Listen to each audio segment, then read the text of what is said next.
25 juillet 2025, une date gravée dans la mémoire de tous ceux qui l'ont vécu. Pour la plupart, ça a commencé comme n'importe quel autre vendredi soir. Mais à 21h13 UTC, le monde a changé en un instant. Chaque écran est devenu noir. Les téléphones sont morts. La lueur des lumières de la ville a disparu, engloutie par une vague de silence complet et absolu. Plus d'internet, plus de télévision. Même les satellites au-dessus de nos têtes sont devenus muets. C'était comme si quelqu'un avait appuyé sur un interrupteur et que toute l'humanité était plongée dans le noir. Dans ces premiers instants, la confusion a pris le dessus. Les gouvernements se sont démenés, impuissants à atteindre leurs citoyens. Les hôpitaux, désormais coupés de leur ligne de vie, ont dû faire des choix impossibles.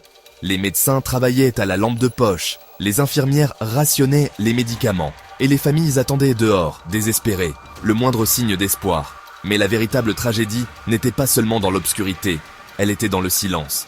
Des millions de personnes ont été séparées, incapables de joindre leurs proches, ou même de savoir s'ils étaient en sécurité. Des parents erraient dans les rues bondées des villes, appelant des noms qui étaient engloutis par la peur.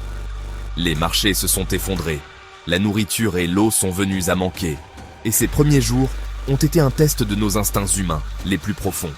À certains endroits, les gens se sont rassemblés, partageant des bougies, de la nourriture, tout ce qu'ils avaient. Ailleurs, la peur a pris le dessus. Des scènes de pillage et de violence ont éclaté alors que l'incertitude rongeait à chaque coin de rue. Pendant 72 heures, la Terre a semblé s'être arrêtée. Quand les lumières ont finalement clignoté de nouveau, le monde qui s'est réveillé était à jamais changé.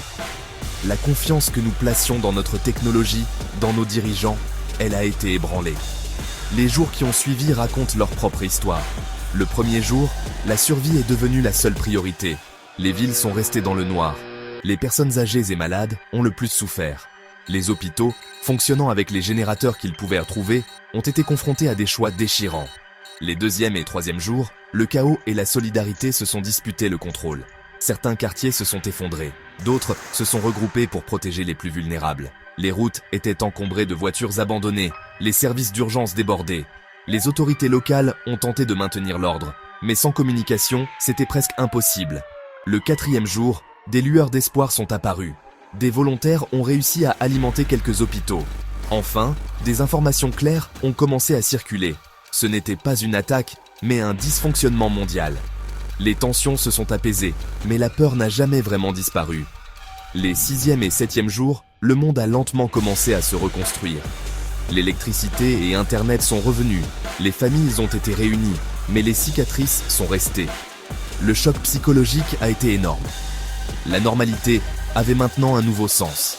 Après coup, les répercussions étaient liées partout. Les économies brisées, la confiance dans les institutions endommagées et une nouvelle conscience de la fragilité de notre civilisation. Certains y ont vu un signal d'alarme, une raison de se reconnecter, de se préparer et de valoriser les liens humains que nous tenions si souvent pour acquis. Le 25 juillet est devenu un rappel. Le monde peut changer en un instant. Et ce que nous faisons dans l'obscurité compte tout autant que ce que nous faisons dans la lumière.